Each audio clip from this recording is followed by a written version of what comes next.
Et si on dézoomait un coup? Dans cette vidéo, on va comparer ce bear market au bear market précédent. Pour ça, je vais utiliser 3 métriques différents, le temps entre le top et le bottom, le pourcentage de baisse, et à la fin, on regarde pour coller un fractal et comparer tout ça avec le bear market actuel. On commence tout de suite. Alors comme tu le sais, si tu regardes mes vidéos depuis un petit moment, je ne fais pas du tout d'analyse technique. C'est donc super rare que j'utilise des outils comme TradingView, mais on devrait plutôt bien se débrouiller. La preuve, ici on a déjà les stats pour le bear market de 2013 à 2015. On a donc un délai entre le top et le bottom de 407 jours et un pourcentage de baisse de 86%. On va faire pareil pour 2017-2018. Tac, donc je viens sélectionner mes deux points, le point au sommet, le point au point le plus bas. Et ici on a nos deux informations. On a 362 jours entre le point le plus haut et le plus bas et moins 83,30%. On va dire moins 83. Et maintenant quand on vient regarder la bête actuelle, on se rend compte qu'il y a quelque chose qui change par rapport aux deux précédents. Là où effectivement sur les deux précédents on a deux sommets, ici on va avoir un premier sommet qui est plus bas que le deuxième sommet. Si on regarde en 2017-2018, effectivement on a de nouveau deux sommets, mais on a bien un premier sommet qui est plus élevé que le deuxième. Et on observe exactement la même chose en 2013-2014 avec de nouveau deux sommets, mais un sommet, le premier, qui est le plus élevé. Je ne vais donc pas changer mon métrique, on va effectivement partir du point le plus haut, et on va estimer que le point le plus bas, c'est le point le plus bas qu'on a eu à l'heure actuelle, ce qui correspond à peu près à ça. On serait donc à une baisse de moins 77% sur un délai de 375 jours. Donc ça, je viens de le rentrer dans mon tableau et je me suis dit que ce serait peut-être une bonne idée de venir comparer le temps qu'on avait entre le bottom et le top. Peut-être qu'on peut arriver à en déduire quelque chose. Là, pour le moment, c'est difficile de tomber sur des conclusions. Au niveau du temps du top au bottom, bah effectivement, on n'a pas l'impression qu'il y a une tendance qui se dessine. La seule chose qu'on peut noter, c'est qu'effectivement, on a les trois qui sont dans le même ordre de grandeur, aux alentours de 380. Autre chose, effectivement, on n'a pas encore validé que c'était effectivement 375 jours, et on n'a pas encore effectivement validé que c'était moins 77%. De l'autre côté, par contre, dans le pourcentage down,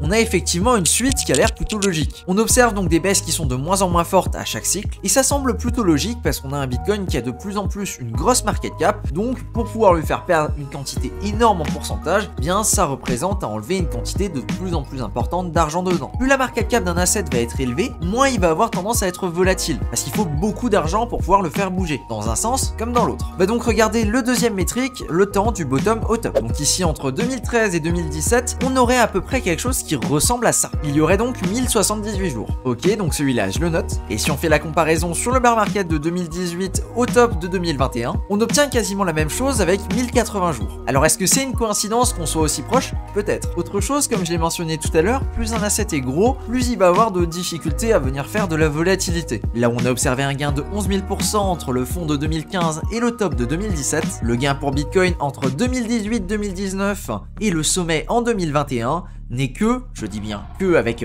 double guillemets, de 1850%. On reste donc bien dans ce thème avec la volatilité qui diminue en fonction de la taille des assets.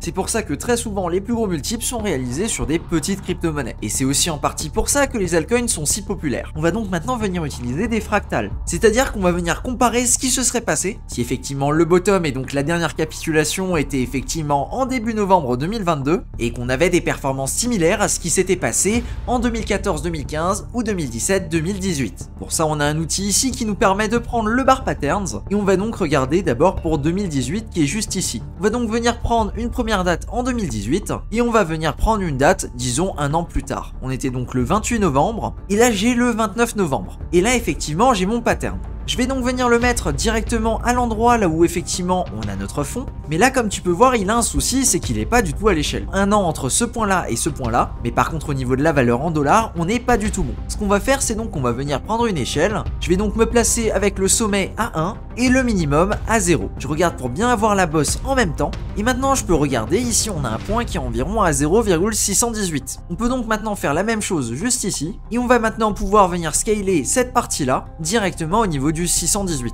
On aurait donc quelque chose qui ressemble à ça avec une remontée extrêmement brutale. On peut également noter autre chose sur cette courbe là, c'est que jusqu'au sommet ici, il n'y a quasiment pas de dip, il n'y a quasiment pas d'opportunité pour acheter plus bas. À chaque fois on a des paliers et on reste à peu près au niveau des paliers avant de venir remonter par la suite et de venir former un nouveau palier. Ici on a une petite descente et on a de nouveau la remontée. Si on suit donc ce qui s'est passé en 2018-2019 au niveau de la remontée, on pourrait carrément atteindre un Bitcoin à 49 000 $. Je vais donc prendre mon outil texte et je vais écrire que ça c'est scénario 2018 2018-2019 et on va le mettre en vert pour pas se planter. Maintenant, on va regarder ce qui se serait passé si effectivement on avait pris 2015-2016. On va donc de nouveau venir placer notre échelle avec le point 1 qui est au sommet et le point 0 qui est au fond. Ici, on peut donc voir que ce point-là, il est juste en dessous de 0,382 et on va s'en servir comme métrique. Tac, donc j'ai pris mon premier point et je vais prendre mon deuxième point. Voilà, du 13 janvier au 12 janvier. J'ai ma courbe, j'ai plus qu'à la déplacer au bon endroit. Ce qu'on va faire déjà, c'est venir lui changer sa petite couleur parce que sinon on va pas s'en sortir. On va donc la mettre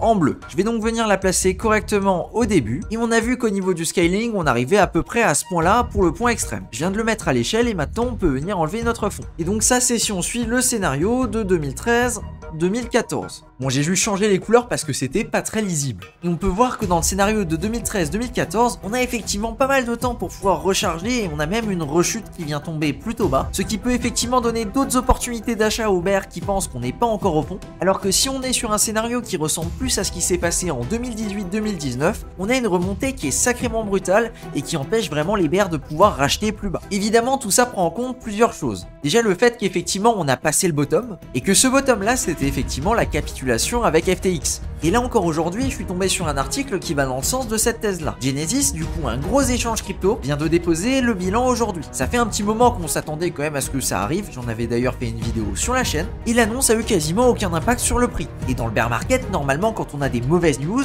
quand elles tombent, elles sont censées faire très mal. Alors à partir du moment là où c'est plus le cas, là où on a une mauvaise news qui tombe et qu'elle ne fait même pas descendre le prix des cryptos, eh bien on peut légitimement se poser la question si effectivement on n'a pas passé ce cap de la vente. Là où toutes les personnes qui voulaient vendre ont vendu, et là où il faudrait bien plus qu'une petite mauvaise nouvelle comme ça, qui d'ailleurs n'est pas une si petite mauvaise nouvelle que ça, pour réussir à faire tomber le marché. Dans tous les cas, pour le moment, on ne peut pas avoir de certitude sur le véritable bottom, s'il est passé ou pas. Pour ça, il faudra probablement attendre encore plusieurs mois. Si tu veux avoir mon avis sur la question, je peux te recommander cette vidéo qui s'affiche à l'écran. Dans celle-là, j'explique pourquoi je pense que le bottom est déjà passé. En tout cas, merci de ton attention, c'était Cryptomage, et sur ce, je te dis à plus pour une prochaine vidéo.